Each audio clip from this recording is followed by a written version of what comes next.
Carolyn Dube here, and today I'm playing with Fridge Poetry, if I can get it out.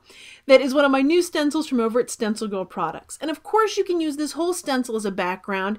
Makes an awesome background with the words for that. But you can also pull out and use just some of the words here and there.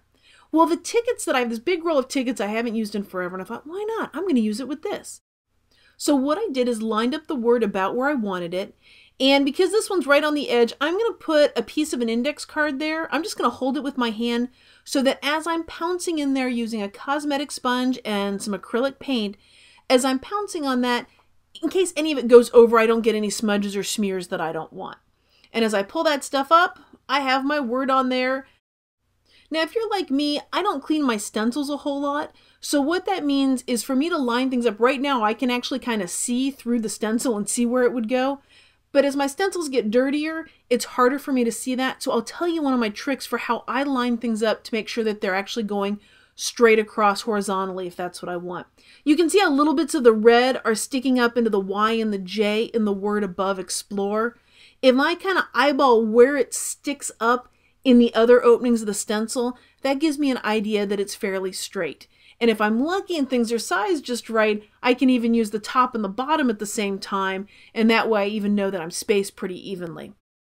And since I had everything out, I have tickets out, I've got the paint out, it's already on the cosmetic sponge, I thought I'd go to town and just stencil a whole bunch of these while I was here.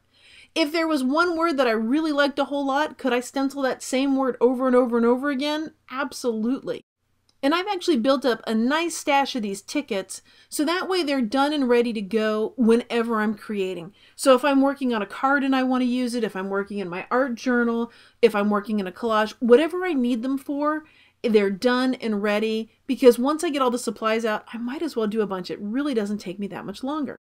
Now, if you're curious what I'm going to do with these tickets, well, that'll be shown in upcoming future posts on the blog and different places. If you'd like to stay up to date on what's going on there, I'd love it if you hopped on over to the blog and signed up for my newsletter, because not only will you know what's going on with me through my newsletter, but you also get some free downloadables, including sparks of artspiration that you can print out and play with, as well as a free video that's downloadable waiting for you as soon as you confirm your subscription.